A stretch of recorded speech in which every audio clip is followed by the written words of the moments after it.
The Marvel Cinematic Universe used to be great. I mean, the first two phases of it were amazing. We had Iron Man, Hulk, the Asgardians, Guardians of the Galaxy. I mean, it was a great time to be a Marvel fan and just a fan of superheroes in general, and to know that all of those good times have been completely washed down the drain now really sucks. I want the MCU to be amazing and to see great movies and shows continue to be made with cool characters and unique stories, but we've seen just how woke Marvel's gotten. They've gone from using characters with great stories to using only characters who push narratives the best. But if you didn't see, they actually released a roadmap and a short trailer for future movie release dates and titles for movies, so now we know just how incredibly woke Phase 4 will be, and also how woke Marvel is behind the scenes now. We have some information about Captain Marvel 2, which is being renamed to the Marvels, but Kevin Feige also decided to admit in an interview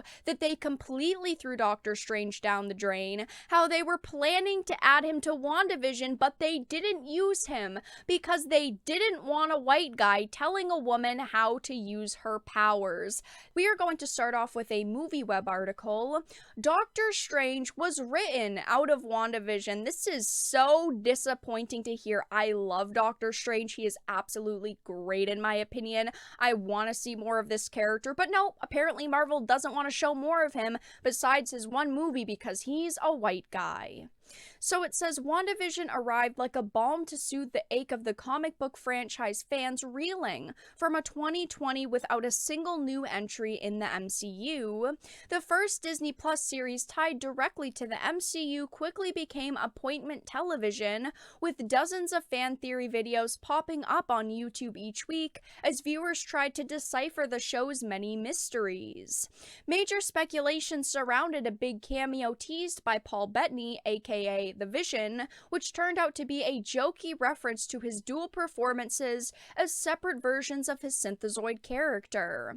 But the fans who predicted Benedict Cumberbatch would show up as Doctor Strange in the season's final episode have now been vindicated thanks to a brand new interview with, of course, Marvel Studio President Kevin Feige. I was one of the many people who said, Doctor Strange should have been in the show, and it felt like Doctor Strange was supposed to be in it. The show was lacking. It just was missing a big name, and a lot of people kind of ragged on me, very big Marvel fanboys were ragging on me, and a lot of other people saying, oh my gosh, get over it, he wasn't in it, that's not the direction they wanted to go in, that's just not the story they wanted to go with.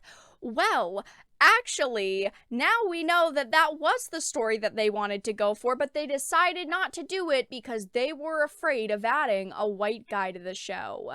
So it says audiences knew Elizabeth Olsen's Wanda Maximoff would be a key component of Doctor Strange in the Multiverse of Madness ever since details of the Doctor Strange sequel were announced at 2019's San Diego Comic-Con, and we also knew that she was going to be a big part of it just because if you look at the description of Multiverse of Madness, spoiler alert, it says that he is unleashing a great evil to fight a friend gone foe. So clearly Wanda's probably the friend gone foe. And we also know that she's a big part of it because she actually admitted that she was, filming a couple of scenes for the movie. So it's all kind of coming together now. We actually kind of know that she is a big part of it, but it also says, picking up after the events of Avengers Endgame, WandaVision saw Olsen's heroine fully evolve into her comic book alter ego, the Scarlet Witch. I thought that that was actually a great moment. I thought that that was really, really good.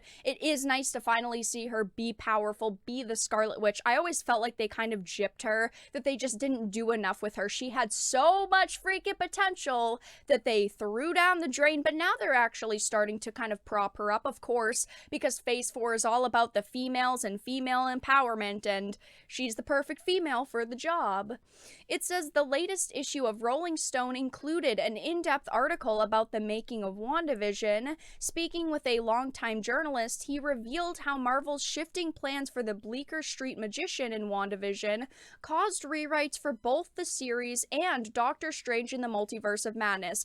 Because they didn't want to add him in, they had to go and rewrite not only WandaVision, WandaVision, but also Doctor Strange. You would think that this is an established character. It's not like they're just adding in this random character, that they'd want to add him into the movie. But no. Apparently, they also went as far as to cast him and also work out something with him, and then they turned around and didn't use him.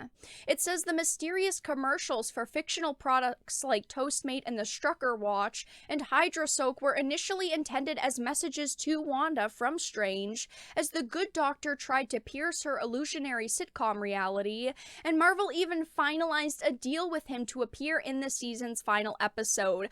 This would make so much sense. The commercials made absolutely no sense at the end of the show. You were like, okay, so were they just supposed to like help show the time periods in the MCU? No, apparently they were actually going to be very vital to the story, but because they removed Doctor Strange, they were just kind of pieces of the episodes that were left in that really felt bizarre and misplaced. And they even went as far as to finalize a deal with Benedict to appear in the season's final episode. They knew each other, first of all, so you'd think the second Wanda found out that she was this powerful, multi-dimensional witch, she'd go to him for help, or like it says, he'd go to her to, help her and try to figure out the situation, because he is the protector of Earth against magical and mystical threats. Why not just pull the trigger and add him to WandaVision? Eventually their stories were going to collide. I mean, it would have made so much more sense, and it would have been so much better if they just did it. It's okay that she goes into his movie and steals the show, but no, he can't be in her show and make a one-scene appearance, because apparently that's ridiculous. This would have been so much better if they just pulled the trigger with the big Doctor Strange name and had him in for a single scene. It says some people might say, oh, it would have been so cool to see Doctor Strange, but it would have taken away from Wanda. We didn't want the end of the show to be commoditized just to go to the next movie. Here's the white guy. Let me show you how power works. And this meant a rewrite for Doctor Strange as well, and he described Marvel's overall process as a wonderful combination of very dedicated coordination and chaos magic. Their priorities at Marvel aren't storytelling. I mean, imagine the ratings if they added Doctor Strange for a single scene, and imagine how much people would have loved the show over that one single appearance. The show does sit at pretty mediocre reviews. A lot of people were saying it just wasn't a big enough bang, and I agree with that. I mean, look at Superman and Lois. The ratings are very high for that show because you've got amazing characters in a show, and the ratings good too, not because they're white characters or white actors. Who cares if the actors are white? He is Doctor freaking Strange. That is what should matter in this show. If you need to use a white character to tell a story, go for it, as long as the story's good. That is what the number one priority should be, not identity politics. I am so disappointed to hear that WandaVision could have been so much better, but they didn't do it because they were afraid to add a white guy to it. And now we also know that Captain Marvel 2 won't just have Brie Larson, her attacking fans and her woman power messaging like Captain Marvel 1. No. They are going triple the woke levels with jamming as many outcast, underappreciated new female characters as possible into this movie. And we already knew that these characters would be in the movie, but they're not calling it Captain Marvel 2 anymore. They are calling it The Marvels to show unity and strength between the female characters. And of course, people are absolutely roasting this. There are a lot of people who are saying, oh, Brie Larson, I love Brie Larson. She was great in Captain Marvel 1. Haters are just salty, basically. But there are a lot of people who are genuinely concerned about this movie. It says Brie Larson, Teyonah Parris, and Amani Villani all return in Nia DaCosta's Captain Marvel 2, now titled The Marvels. Nia DaCosta also is another reason why I think this movie is going to be pretty damn woke. Not just because of the three actresses, but if you don't remember who she is, this is an article from a couple of months ago. Captain Marvel 2 director trolls cowards. Whenever a director or an actor attacks fans and tries to troll people saying, oh my gosh, you guys are cowards, you guys are terrible, you know what their content is going to be like. You know that they're not genuinely trying to please fans. They're trying to make the movie they want, that they feel would be the best.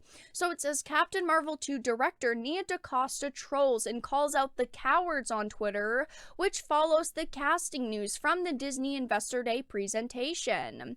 Following the Marvel announcements from Kevin Feige and official confirmation that she is directing Captain Marvel 2, she ended up saying that this was a joke. Oh, I didn't mean to really call people cowards. Of course, people are going to take this out of context and try to twist my words, which clearly she said, "Tag me, you cowards," but she tried to play it off as a joke. Maybe she was genuinely joking and she didn't know how people would take it, but I highly, highly doubt it. She knew how controversial Captain Marvel 1 was. She knew that there were a lot of people who don't like Brie Larson and don't like Captain Marvel, yet she still decided to tweet out, "Tag me, you cowards." So a lot of things are lining up to show that Phase 4 of Marvel is going to be woke, and behind the scenes, they're pretty woke as well. Unfortunately, that's just the way the cookie crumbles. We've known for a while that Marvel's been this way, and I genuinely do hope that it changes, that they do a complete 180 and they change the BS that they're putting into their movies and also the way that they're acting towards fans and behind the scenes. But is that going to happen?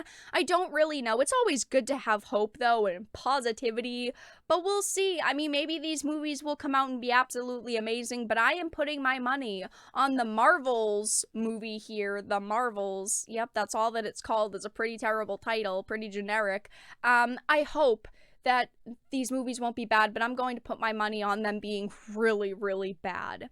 But let everyone know your thoughts in the comment section down below. If you enjoyed this video, please make sure to give it a like, share it, and subscribe to the channel. And of course, if you didn't, make sure to give it a dislike. I appreciate your support either way, but I will talk to you all again in the next video really soon.